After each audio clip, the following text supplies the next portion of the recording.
Do you want to be healthier, yet you just don't know what to do? All these shows telling you this and that, but nothing seems to work. Well, listen close. Golden State Media Concepts has got something great for you. The Health and Wellness Podcast dedicated to workout trends, healthy eating habits, diet, and everything about healthy living. Join us in our banters as we help you not just live life to the fullest, but live it to the healthiest.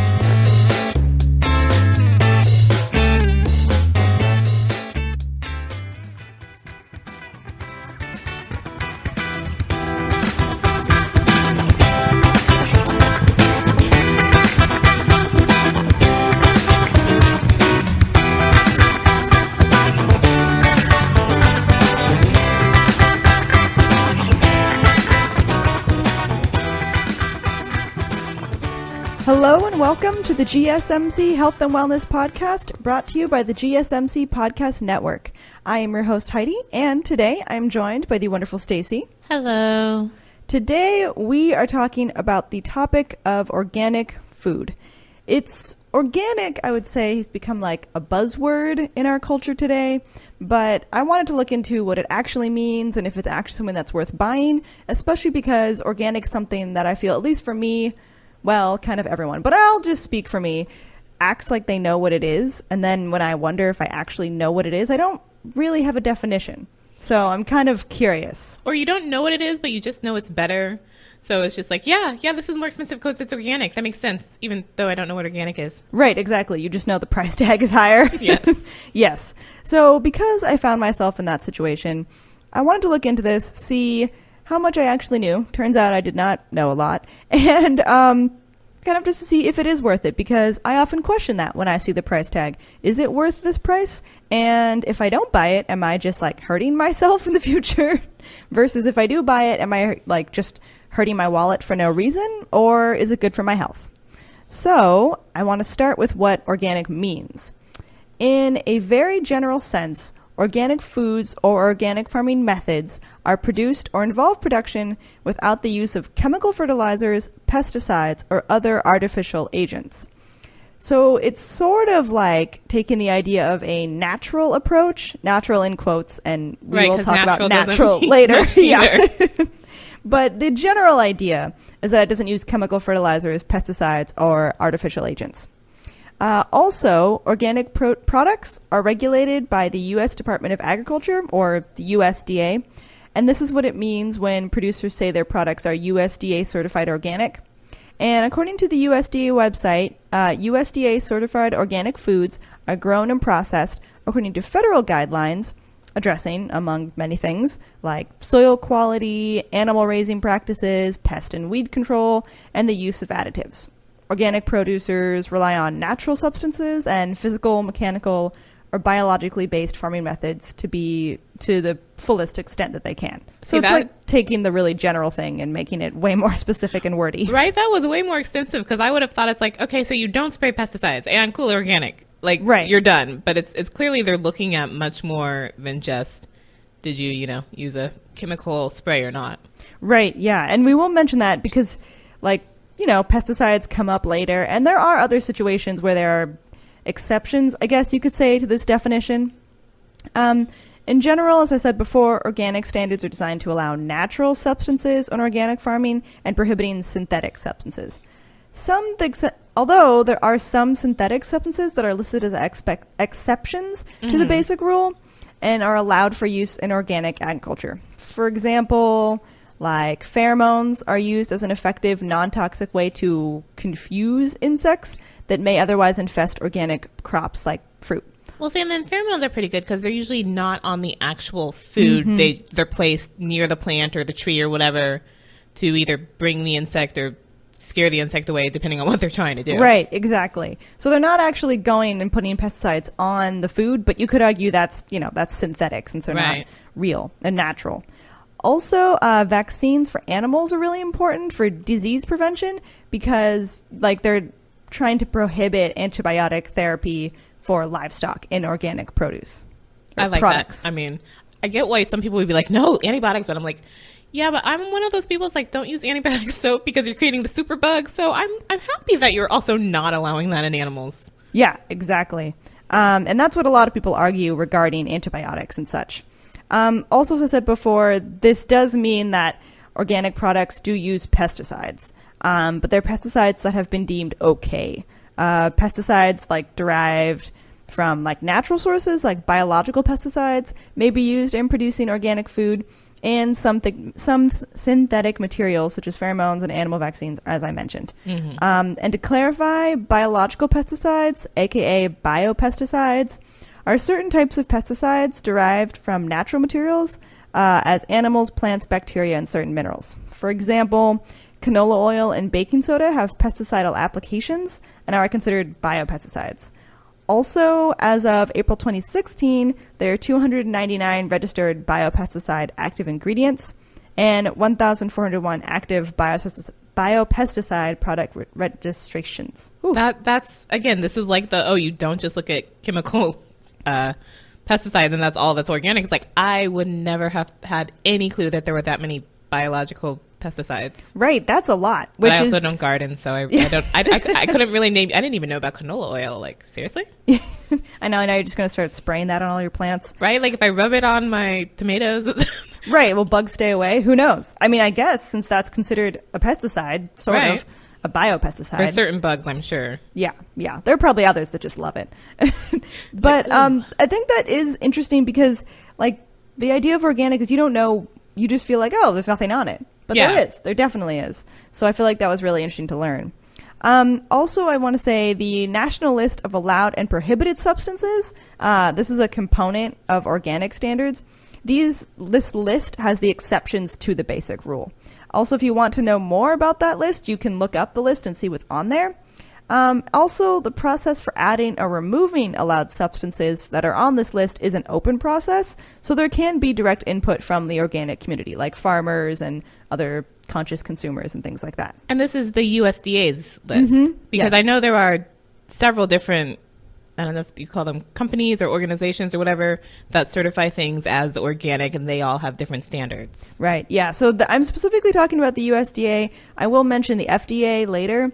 But if anything that says USDA certified organic falls under these certifications. And this seemed to be the biggest certification, which, it's the U.S. Department of Agriculture. Right, I would hope so. Yeah, so it's really the umbrella for all organic things. Also, produce can be called organic if it is certified to have grown on soil that has no prohibited substances applied for 3 years prior to harvest. And prohibited substances include the most, synthetic fertilizers and pesticides, things like that. So a lot of times farmers who are who are trying to be organic, they technically can't, even though they're not using pesticides on their crops for 3 years if the past farmer had used pesticides and synthetic things. So it's pretty rigid. But I mean, that sucks if you bought a farm and then the previous farmer was like, no, we totally do pesticides here. And so I can't be organic for 3 years. Yeah. I've run across a farmer at the farmer's market who is like that. He's talked about it. They're trying to become organic, but they have to keep waiting. So it's interesting. Also, in instances when a grower has to use synthetic substances to achieve, a specific purpose, the substance must first be approved according to criteria that examine its effects on human health and the environment. So definitely things are pretty rigid, with the USDA. There's a lot of specifications, there's lists, and people go out and continuously inspect organic farms and things like that in order for farmers to keep their USDA certification. Correct. So if they're certified. Yes. Anyone can just sort of claim the word. It's not copyrighted. Exactly. Yeah. And that's something that I'll mention later, but for sure, this is specifically USDA certified. And they have a stamp. You can see it on most of your products. If you buy organic, it's, you'll find it. Or there's a way, I know, for produce, apples have a certain number on their, the thing you scan, and I've just completely blanked on the word, where if it starts with a certain number, it's conventionally grown, but if it starts with a different number, it's organically grown. Oh, okay. Oh, I didn't know that. I mean, that would make sense since apples aren't just having stamps put on them, just a little tiny sticker. Your stamped apple. Yeah, that would, I think that would make me not want organic. Right. Also, we've talked about produce. I also want to mention organic meats and organic processed foods. Organic that sounds like a contradiction in terms. Organic processed foods. I did not even think about that. When people talk about organics, I just think of produce. I didn't even think about any of the other products related to this. But it makes sense. Like, people have like organic chips and whatnot. See, this is like when I eat something terrible and then try and explain it as it's healthy. It's like, oh, it's a Snickers bar. It's got peanuts. It's like, oh, it's French fries, but it's organic. The other day I saw organic Doritos, and I was like, I don't understand why.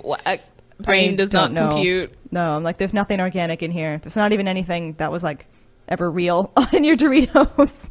Wow. Yeah. See, that's one of those things where it's just like, because the term's not I don't know even if the government can copyright a word, but because the word organic's not copyrighted, that's one of those things that makes you go, I doubt. Yeah, like, what are your regulations for this? Where's that stamp? Let me see the stamp on each and every Dorito chip. Yeah. Oh gosh. Edible ink. It's fine. It's organic ink. So we're going to talk about organic meats and organic processed foods. We'll mention that after the break. So hang on and come right back for the rest of this episode. Still on the search of that one true love? On the limbo in this crazy world of dating, marriage, relationships? Well, listen to the Golden State Media Concepts Relationship Podcast, your one-stop podcast for everything about relationships.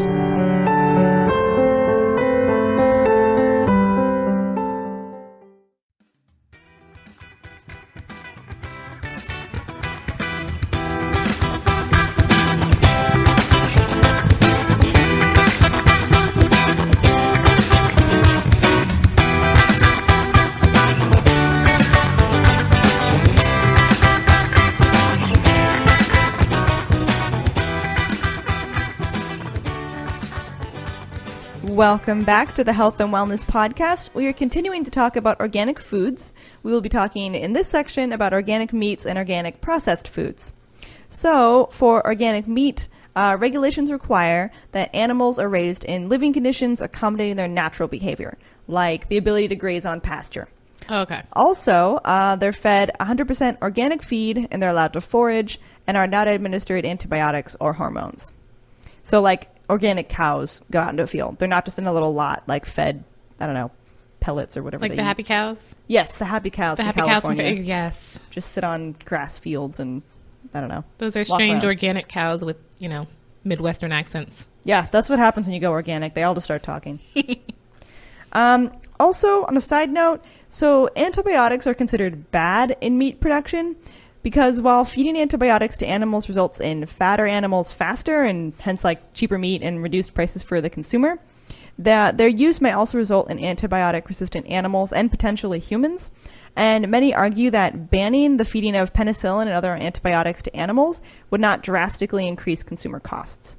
Also, the European Union has banned the feeding of penicillin and other antibiotics to farm animals, but this is really still hotly debated. And that's actually very questionable because I would get why you would, especially for conventional animals that aren't allowed to graze and pasture and be happy cows, I get why you would want to give them antibiotics because they're constantly around the other animals without a lot of space. But I wouldn't think that would make them fatter faster. That seems like a backwards thing that an antibiotic should not be doing. I guess maybe it just makes them healthier. Maybe. And they gain more weight instead of being sick and not having it? I guess. There was a case in the European Union after they banned antibiotics. There was an outbreak of pig sickness. But basically, and so then people who supported antibiotics said, oh, see, it doesn't actually help. And then the farmers were like, actually, once we just made the pens cleaner, their sickness went away. Right. So it's really a hotly debated topic. And so a lot of people argue that there's not enough information out there to prove that antibiotic-resistant bacteria, for example, could transfer to humans. But some scientists say it could transfer to humans in different sickness forms, so we may not recognize it.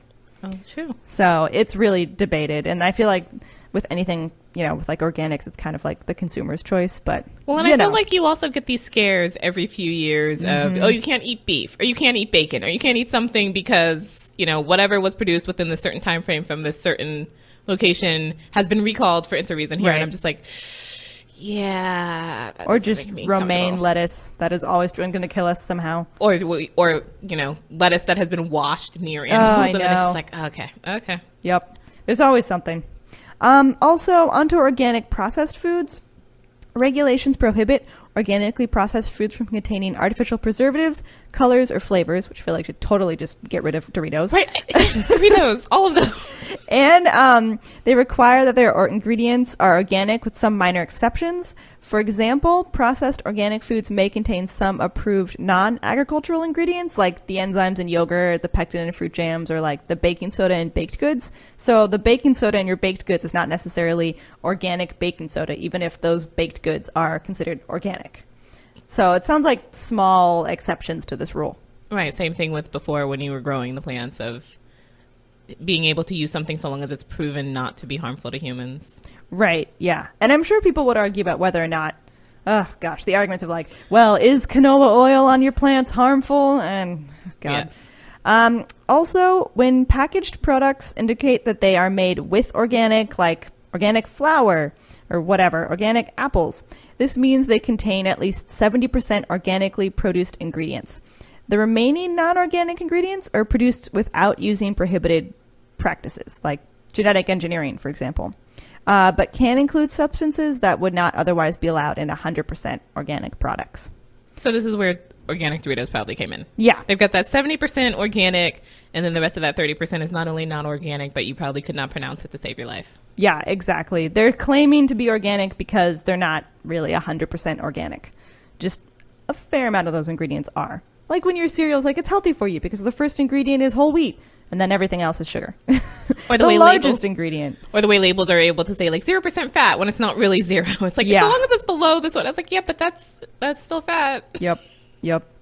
Labels lying to us. Also, made with organic products will not bear a USDA organic seal, but as with all the organic products, may still identify like US accredited certifier. And you can look for the identity of the certifier on a packaged product for verification that the organic product meets USDA organic standards. And as with all organic food, none of it is grown or handled using genetically modified organisms, which the organic standards expressly prohibit. So technically when you're buying organic, you're also saying like no GMO. But I feel like because producers want to advertise to like the hippie crowd, they'll also say non-GMO as well as organic. Because that's now a buzzword as well. So that's what all the USDA is kind of talking about, and that's a lot of their standards. But there's also the FDA, and I just wanted to look into a little bit about what they have to say about organic food. And the FDA is the Federal Department of Agriculture. So, So I'm sure a lot of listeners are probably confused. What's the difference, even beyond organic, between the USDA and the FDA? Is there? I'm sure there must be. We have different letters, but I don't know what it is. I'm not sure what the difference is in standard products. I mean, I know what the difference is when it comes to organics, but it does seem confusing since we have the U.S. Department of Agriculture and then the Federal Department of Agriculture, which you'd be like, isn't that the same? This is like with the FBI and the CIA. I'm like, I feel you do different things, but you're both intelligence agencies, so why are there two of you? Yeah, it seems from what I have found that the USDA they deal with a lot of other things, but also organics, and the FDA doesn't really deal with organics. Oh, okay. They're more related to conventional, but I don't think that's an all-inclusive definition. At least in terms of organics, that's what it seems to be. Or I wonder if one deals with like solely domestic products and the other deals with products that we import from other countries. Oh, that would make sense. Like U.S. versus federal. Yeah, that would make sense. But as I said, the FDA does not really regulate the term organic on food labels. They're not regulating organic things. There is also another program, too, which is the National Organic Program, or the NOP, and that is a federal regulatory framework, and they govern organically produced crops and livestock. The U.S. Department of Agriculture oversees the program and enforces these regulations and standards. They also regulate the use of the term organic on food labels. Again, that's the USDA, not the FDA. The USDA requirements for products that are labeled with the term organic are separate from the laws that the FDA enforces. Food products that are ordinarily under FDA jurisdiction and labeled with organic claims have to comply with both the USDA regulations for organic claims and the FDA regulations for food labeling and safety. And that's what the FDA normally, it feels like they do, is just like, is this going to kill you? No, okay, good. Yes. Whereas the USDA is more like, this is of such and such a quality. Yeah. Like, we get more into detail. That's how I've normally thought about it. I feel like that works. I mean, that's what it's like they're dealing with organics. The FDA is like, well, if you're going to be organic, you have to go to the USDA, but you also definitely have to pass our standards. Yes. So everything has to pass the FDA. Also, the National Organic Standards Board, or the NOSB, is designated by law to advise the National Organic Program on which substances should be allowed or prohibited. This board is made up of like dedicated public volunteers, which are appointed by the Secretary of Agriculture. So a lot of people can get involved in this because members can include organic growers, handlers, retailers, environmentalists, scientists, like, you know, a lot of different agencies and consumer advocates as well. So they're trying to say it's a pretty democratic process when it comes to these standards. Also, members have to use specific criteria when they change or vote on things, including the need for substances and its impact on human health and the environment. And in specific cases, they're allowed non-organic versions of a substance if it isn't available in organic form. So these are the people that are making these laws and these regulations, and they're really considering human health and the environment, which I feel like when I think of organic, that's like the factors I'm considering, the environment and human health. Yes. So that is a pretty open board, which I didn't know about. I guess it makes sense, you know, who makes up these groups of people? Well, probably people who are invested in, like, organics, for instance. But that means also then you probably do have some lobbyists being to the USDA of, oh, let's get that down from 80 to 70% or whatever. Oh, I'm sure. Yeah. I'm sure that's why that's at that number. Thank you. Yeah, there are lots of lobbyists basically in all of these areas. Because organic is a big moneymaker word. It is, hence organic Doritos. Or when I see random foods that are like, this is organic, and I'm like, I don't think you are. Or maybe like, you know, again, that percentage, this amount is organic, and the rest is definitely not. Or the made rest with organic. Exactly. And the rest of ingredients that we all already know are bad for us are not organic. Because any food that's in our shelves, basically, that's approved by the FDA, has reached, like, these limits of things are still considered healthy. Right.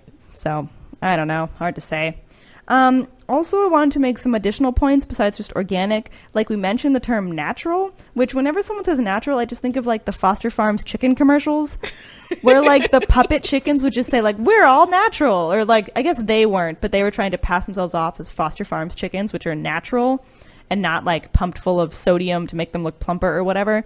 Well, I mean, turns out you can't take the chicken's word for it because natural doesn't really mean anything.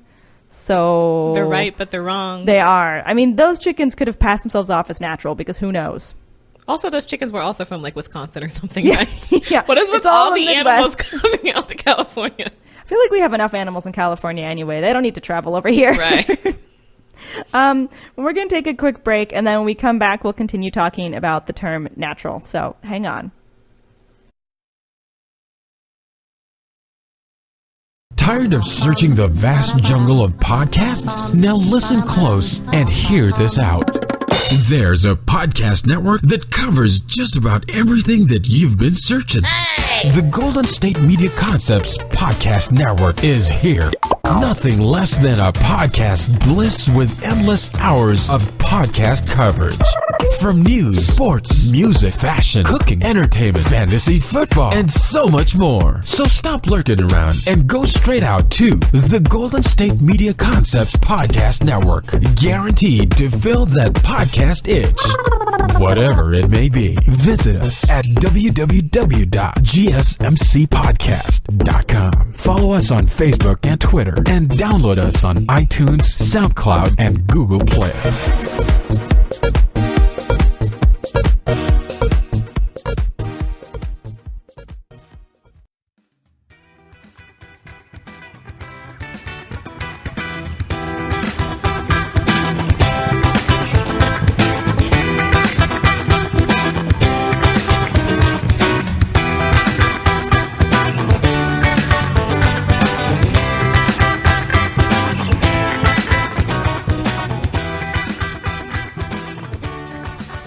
Welcome back to the Health and Wellness Podcast. We are talking about the term natural in this segment of our episode, and as I said before, there's no real legal definition of natural when it comes to foods. And this is, again, a buzzword. Natural is on so many different things. I've mentioned the chickens, but it's on so many different foods, and it's really just to get consumers to buy it. and kind of to fool us. Yes. There is no government regulation on the word natural for food, and even though most food labels are really regulated, the word natural remains undefined. The only guidance for what qualifies as natural is nothing artificial or synthetic. When the FDA has addressed questions of natural, it has relied on a informal policy that it issued in 1993. Also, this policy is not well regulated, but this policy, it allows the use of the term natural when nothing artificial or synthetic has been included in or has been added to a food that would not normally be expected to be in the food. So that's loose. Right, that feels very vague. Who expects what? Yeah, I don't know. And with only this information, like, statement to work off of, the FDA has taken really, like, little regulatory action with the use of the word natural. It has taken a few, like, warning letters, I guess. Like, they wrote a few in 2011, 2013. For example, in 2011, the FDA issued letters to companies saying that they had improperly used the term natural because they use chemical preservatives. So, I mean, companies did that probably for a while before the FDA put out the letter. Yeah, so I mean, if that statement came in 1993 and letters didn't come 2011, like, they've been doing it for a while. That doesn't mean anything can be labeled natural. Like, well, I don't know. There have been lawsuits, like at least 50, over food companies claiming a product is natural. In 2012, General Mills was sued over misrepresenting the 100% natural quality of its Nature Valley granola bars, which contain maltodextrin and high maltose corn syrup. Also, apparently, Snapple has faced similar lawsuits, which I can all really think of. Snapple definitely tries to say that it's natural. But and granola. I feel like for General Mills, I would be more upset that you said 100% than that you said natural. It's like, no, it's not. Maybe it's partly natural, and again, natural doesn't mean much, but it's not 100%. You can't say 100%. I don't care that you're allowed a legal limit of whatever. That's not 100. Right, and I'm sure that fueled the, suit, because any lawyer could be like, oh, well, that's definitely not true. Right. Also, yeah, Snapple's not natural. Just the color alone. Also, even GMO foods can be labeled natural. California tried to change this by putting Proposition 37 on the ballot in 2012. The ballot measure argued for GMO labels on genetically modified food and also stated that any GMO product cannot be labeled natural. Unfortunately, this proposition was defeated, and large food manufacturers, they are beginning to pay attention because they want to avoid a lawsuit. But I mean, to be, the food company's advocate, most of our produce is genetically modified because we picked and chose to have, that specific type of corn or apple or whatever because it's more hardy to frost, or I really don't know much about farming, but there was a lot of choosing of specific breeds of produce because for various reasons it looks prettier, it grows bigger, what have you, and you can technically make the claim that's genetically modifying. True. I mean, we're not doing it in a lab, and I think that's where a lot of people draw the line is like, okay, but did you do this, over several decades of just farming, or did you create this in a lab and then put it out there? Right. I mean, technically, like, every apple we eat was genetically modified. But when people say genetically modified, unless they, I don't know, typically people aren't talking about that type of genetic modification because that's been over time. Right. They are talking about, like, the lab where you take a plant and, like, you just shoot little, like, microbes into the leaves to make them, like, mildew resistant and things like that, as opposed to, like, grafting or just, like, selective breeding. Right. Anything that seems sort of mad scientist-y, we're like, right. Yeah. So that's considered different than just, like, over time genetically modified. But I don't know. I should probably look into GMOs more. Now that I've looked at organic and natural, I should probably look at GMOs, which is just going to be another rabbit hole of looking up. Maybe that'll be another episode. Oh, it would have to be. Also, another word that often comes up with food and related to organic is local. And really the question is the idea and, like, the term local food, is that regulated? And this is also a vague label because there also is no legal definition of what makes a food local. True. So, like, some people consider, like, a 400-mile radius local. Whole Foods specifically says 200 miles. But then there are even other people who are, like, only within 100 miles. And it really just depends on, like, who you ask. And amid the debate of what local means, there are arguments that food miles are just one component of calculating a dish's carbon footprint. Like, there's also production, storage, other things that, like, I feel like when people say they want local, sometimes they're trying to reduce their carbon footprint because food doesn't travel as far, but there are other factors involved in your carbon footprint of your food. Yeah, like the one that got me was someone was talking about how they were trying to eat more produce to like have, as opposed to, there's the whole thing about, if you ate the amount of grain that is fed to animals for meat and that whole thing about carbon footprint. But they were talking about how like there was all their fruits and stuff came in packages that were made out of plastic. And I'm like, yeah, wait. Yeah, like you can go to the store and see like a thing of like 12 apples in this I'm like, but why? I could just pick 12 apples and put them in a bag. Why do you feel the need? I mean, I get it protects the fruit from bruises and therefore it's more likely to sell. But for someone who is looking to reduce their carbon footprint, it's like, so I'm trying to be healthier and greener and you give me more plastic. Yeah. Thanks for that. Yeah. And that's a real issue people raise. I also read somewhere that sometimes organic producers will put more plastic around their products so that consumers can distinguish between organic and non-organic, which is a serious problem. Also, I just want to mention there is a difference between just organic and USDA certified organic because first, it's expensive for farms to apply for USDA organic certification. And there also are some farmers who don't believe that the USDA's organic regulations, they don't think they're strong enough, and they don't think that any pesticides or synthetic materials should be used at all under organic certification.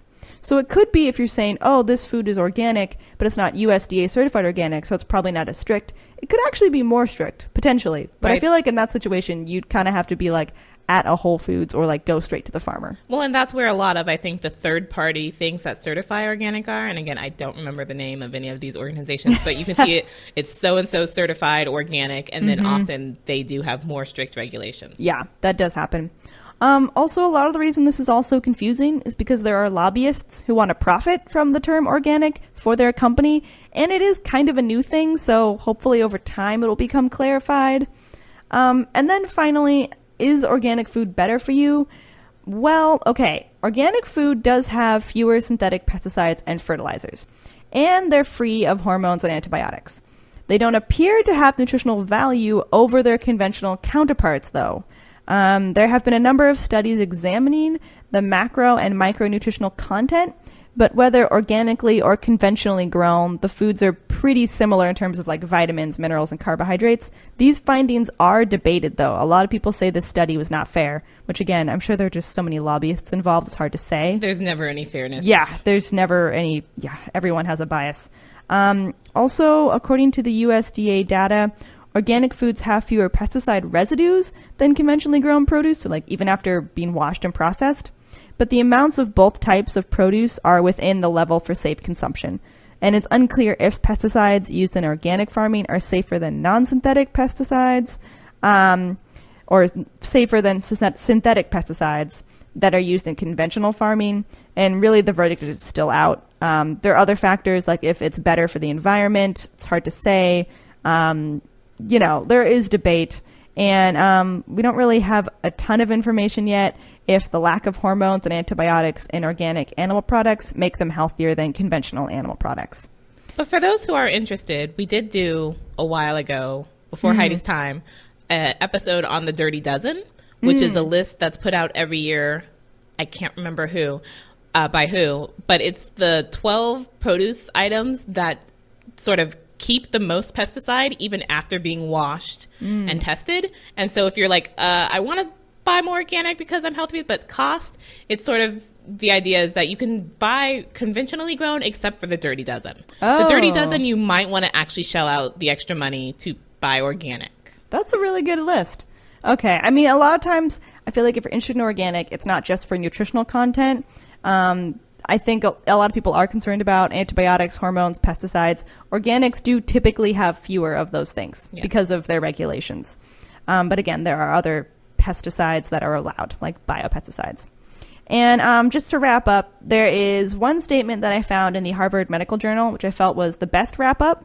And they said that some people intuitively feel that foods with synthetic pesticides and fertilizers and trace amounts of hormones and antibiotics likely have adverse health effects, even if that has not been proved. And some people choose organic foods not for health reasons, but because they think they taste better. It comes down to consumer preference. Yes. So this topic is still being debated, and hopefully there'll be more information in the future. So that brings us to the end of the show, and thank you all so much for listening. Please tune in to the next Health and Wellness podcast episode. You've been listening to the Golden State Media Concepts Health and Wellness Podcast, part of the Golden State Media Concepts Podcast Network. You can find this show and others like it at www.gsmcpodcast.com. Download our podcast on iTunes, Stitcher, SoundCloud, and Google Play. Just type in GSMC to find all the shows from the Golden State Media Concepts Podcast Network. From movies to music, from sports to entertainment, and even weird news. You can also follow us on Twitter and on Facebook. Thank you, and we hope you have enjoyed today's program.